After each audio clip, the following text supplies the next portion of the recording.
Hi guys, welcome back to my channel. My name is Josh, and in this week's Wednesday watch list, we are going to be doing our usual recap of the latest episode of the Traitors, and then we're also going to be discussing the newest season of the White Lotus that just premiered, and then we're also going to be talking about a couple movies that I have recently watched and just my thoughts on those things. So, without further ado, let's go ahead and dive right in to our recap of the latest episode of the Traitors. So the first thing we see this episode is we see both Brittany and Danielle walk into the dining room as they are the first guests to arrive for breakfast. Now, over the past couple of episodes, Brittany and Danielle have sort of reconnected after their history on Big Brother, and they've almost become sort of like best friends on the show.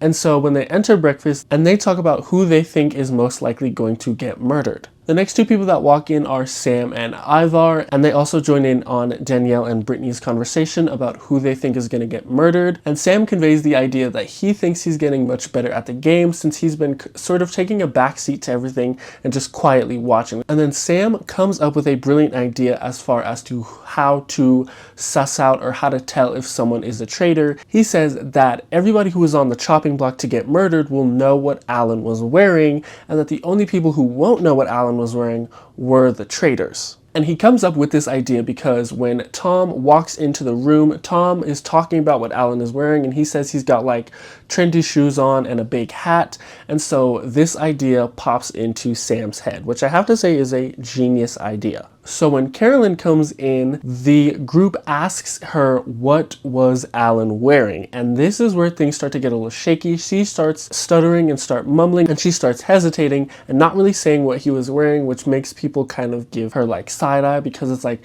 she's sort of like hesitating and she's sort of being like, well, he was wearing this, or he was, and she doesn't really give a clear explanation. And then Tom just jumps in for her and says what he was wearing, and the whole group is like, ugh, why would you do that? Like, you ruined it, because they're trying to figure out who was a traitor. So after everyone has entered the dining room, the only person who has not entered the dining room is Chrishell, meaning that Chrishell got murdered. Now, upon finding out that Chrishell got murdered, we then see the footage of the traitors committing this murder, and Carolyn says that the reason why Chrishell got murdered was simply due to the fact that she was too faithful and that no one would ever suspect her of being a traitor. And then upon finding out that she is getting murdered, she says that she's shocked to see that Carolyn is a traitor, but she's not shocked to see Danielle, which I think is very telling. Now, after breakfast, we split up into a little intermission, and during this time, Tom asks Carolyn what was going on between her and Danielle, and the whole thing where Danielle was throwing out Carolyn's name,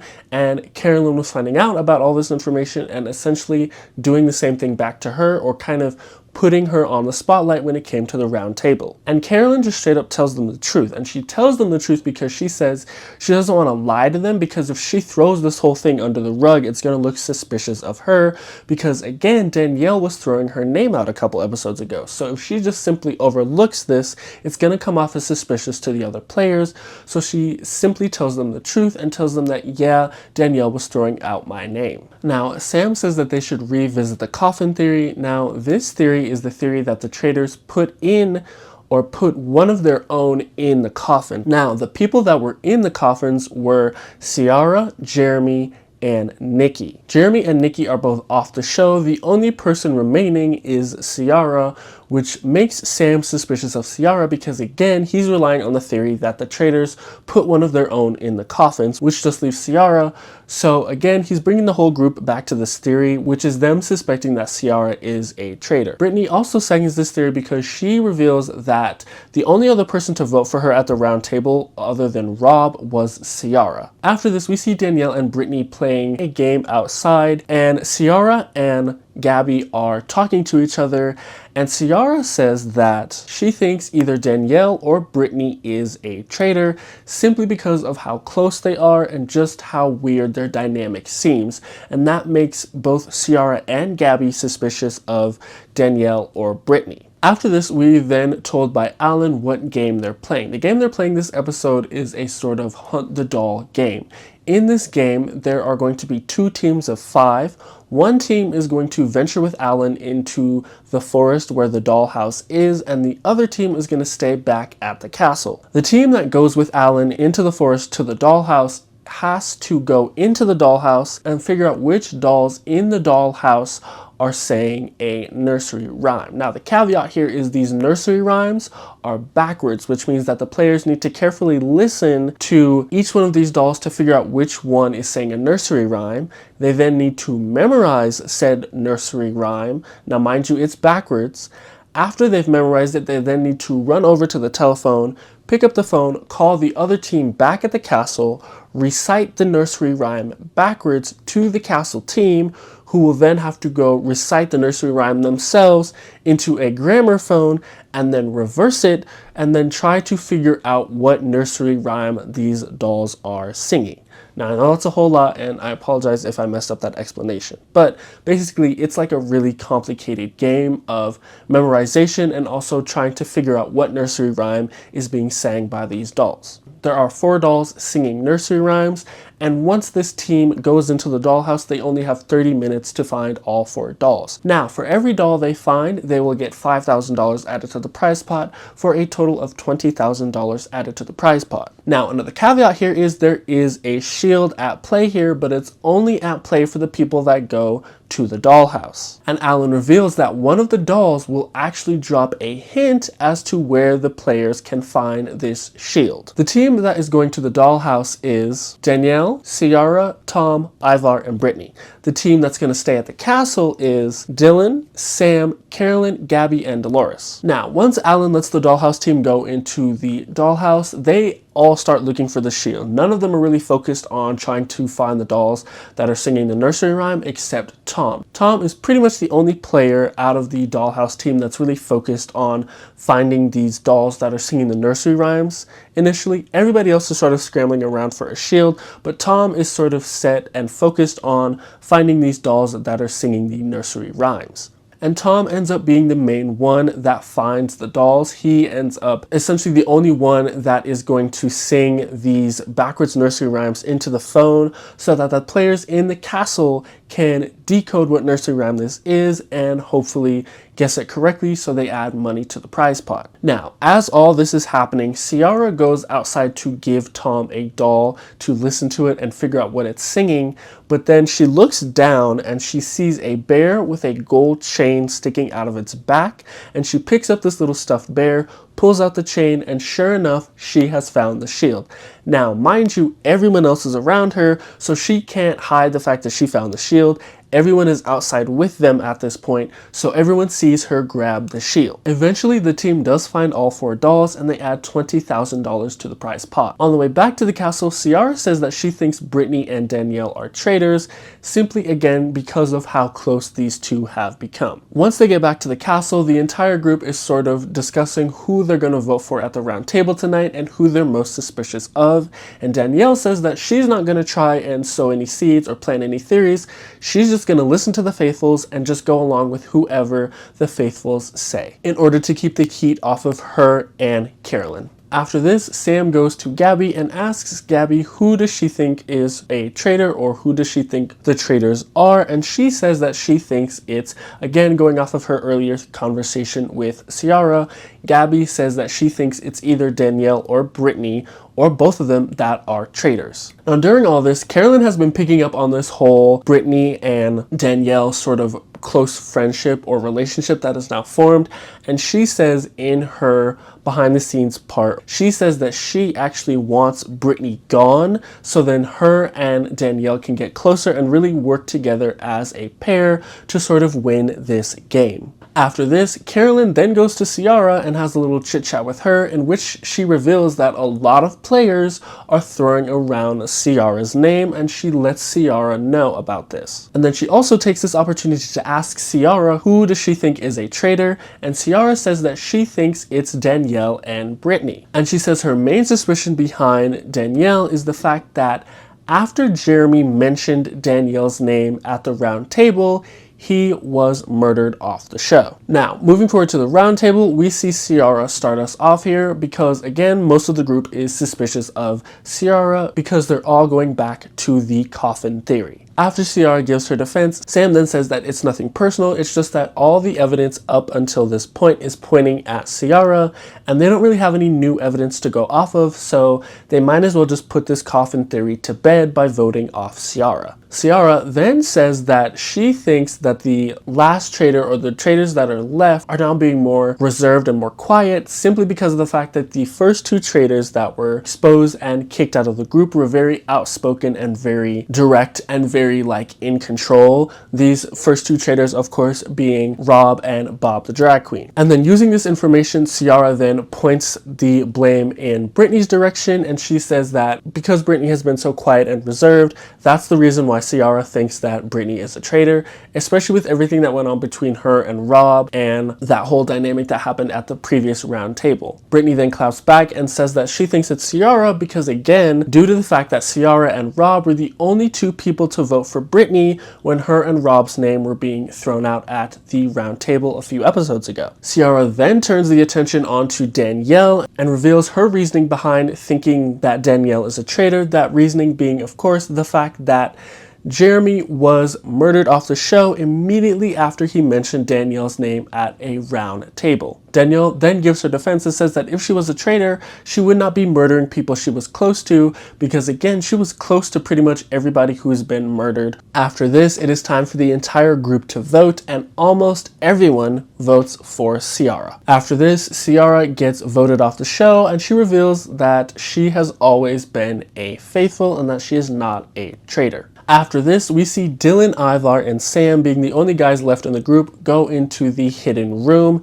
and sort of talk about the events that have happened and also discuss amongst each other who they think is a traitor. And the three of them collectively agree on the fact that they all trust each other and they all believe that they're faithfuls, and they all think that the remaining traitors are girls because, again, they all trust each other and they all think that they're faithfuls. Now, during this little talk with the guys in the hidden room, we see Carolyn and Danielle enter not the hidden room, but the room that the hidden room is connected to, if that makes sense, because the hidden room is behind a bookshelf that's in this room. So Carolyn and Danielle enter this room and we see them talk about gameplay strategy and the events that have just transpired. And then at one point, Danielle actually laughs sort of loudly and Dylan hears this, and this makes Dylan come out of the hidden room, which then Carolyn and Danielle see Dylan coming out of this hidden room, and Danielle's immediately like, what's going on in there? Dylan coming out of this hidden room, he sees Carolyn and Danielle sitting and having a chat, and then he sits down to talk with them. Now, immediately upon him sitting down, Carolyn just sort of gets up and leaves, and then it's just Dylan and Danielle left in this room, and then Danielle starts shaking for some reason, and Dylan reveals in, again, his behind the scenes part that he has always been sort of close with Danielle and he's always trusted her. However, he's starting to question if all of these outbursts and her shaking is all just a ploy to sort of throw suspicion off of her and make it seem like she's nervous. Dylan also goes back to what Ciara said at the round table, and he says that there is now valid suspicion on Danielle. After this, the entire group is off to bed except the traitors. The traitors head to the turret, and it is revealed that the traitors have two choices tonight. They can either murder somebody or they can offer to recruit one of the faithfuls to join them and become a traitor. Right off the bat, Carolyn says that she doesn't want to recruit anybody, she wants to murder someone, but Danielle says that she thinks it's actually smarter to recruit someone because the group of guys, the three guys, Sam, Dylan, and Ivar, have all sort of huddled up in a little group, and they're all looking at the girls, and they think one of the girls is suspicious of being a traitor, again, because all three guys trust each other.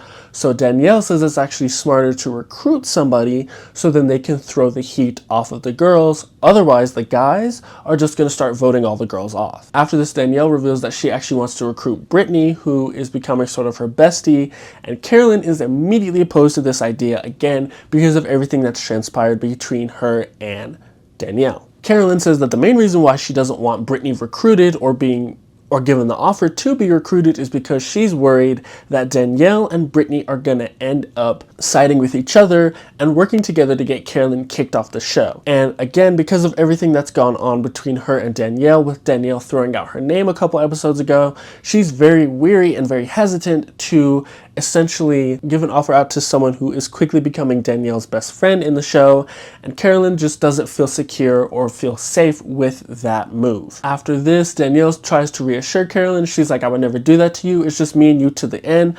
But again, Carolyn's not really buying this whole thing. She's still very wary, again, especially after what Danielle has done to her in the past.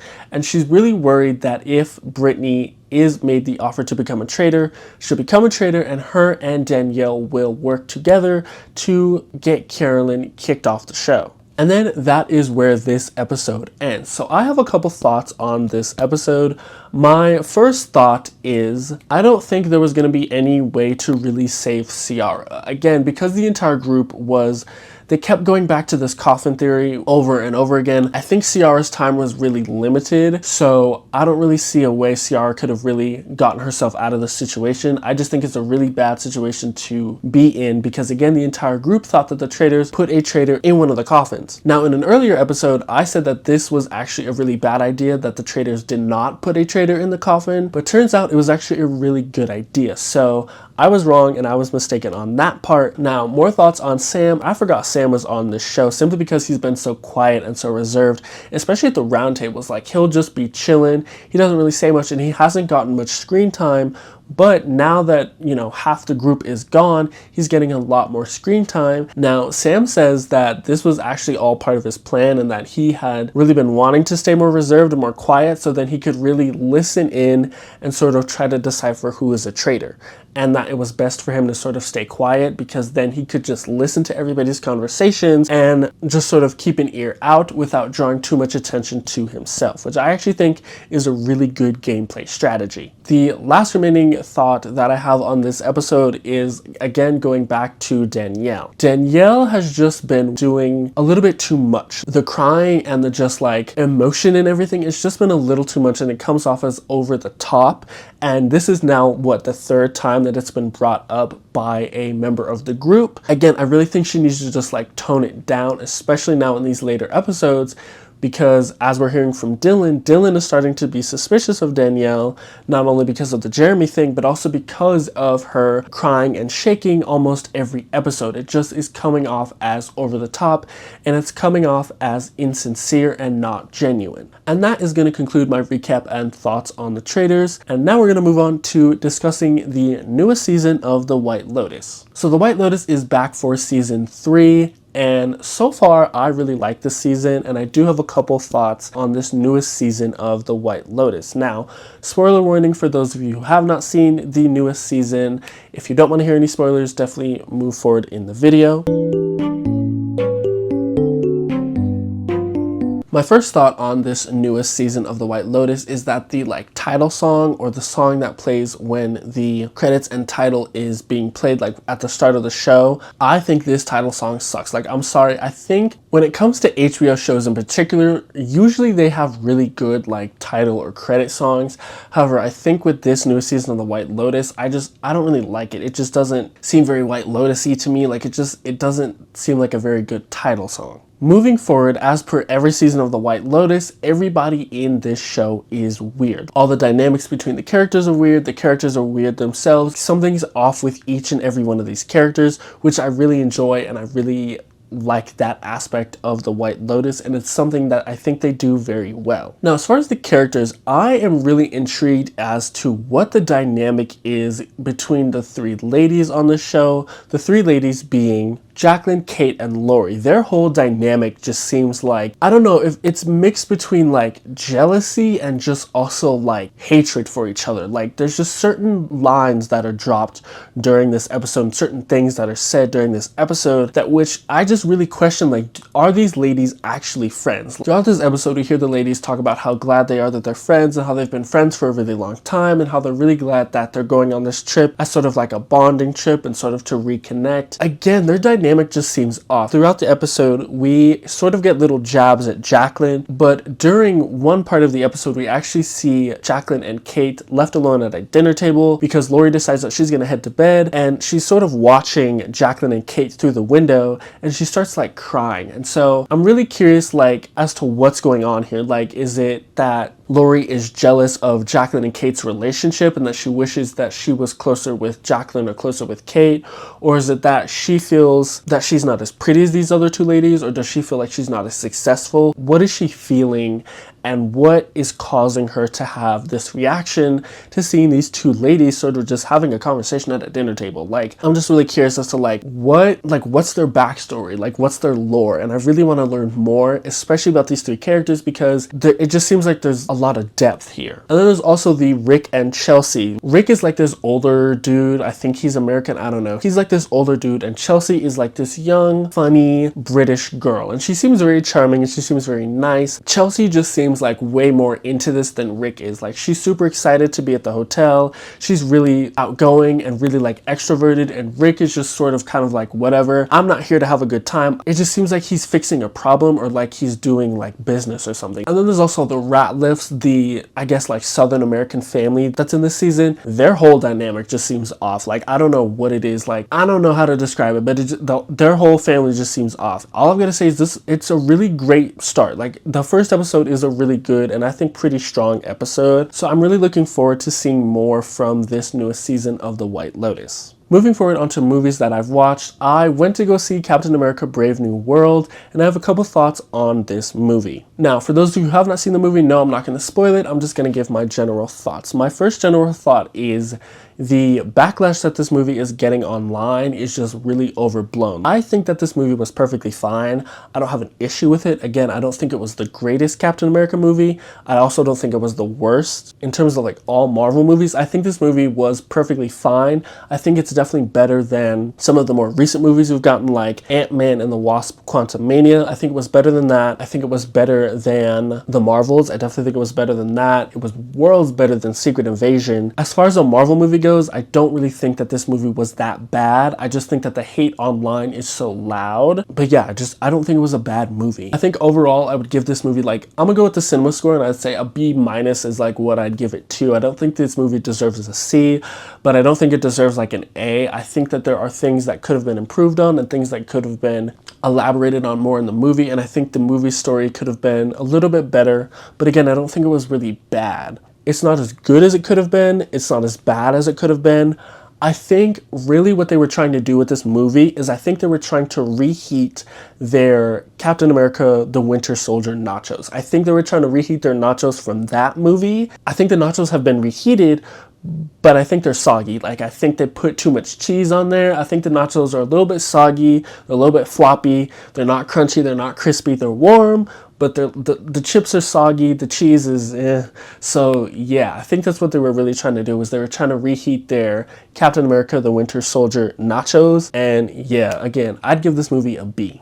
And then the last thing that I want to talk about in this week's Wednesday watch list is a upcoming movie that I want to go see. There's actually two. There's Mickey 17 and then there's The Monkey. I talked about The Monkey in my last episode. I still want to go see this movie. I forget when Mickey 17 is coming out. I think it's either this week or it's already out in some theaters. I think the trailer makes it look good and I really want to go see this movie, and I also still want to go see The Monkey. So those are two movies that I really want to go see that are out right now in theaters or about to come out. I'm also still going to be doing my Oscar movies binge watch list. I have like, what, a dozen movies that I still need to get through before the Oscars are here, and oh my god, it's crazy. Like, there's so many movies and some of these movies are long. I think The Brutalist is what, like 4 hours. I'm gonna hopefully get through half of them. That's my goal. I may not get through all of them, but I'll get through enough of them where I can actually like have an opinion on the upcoming Oscars. That is going to be it for this week's episode of Wednesday Watchlist. I want to thank you guys all so much for tuning in.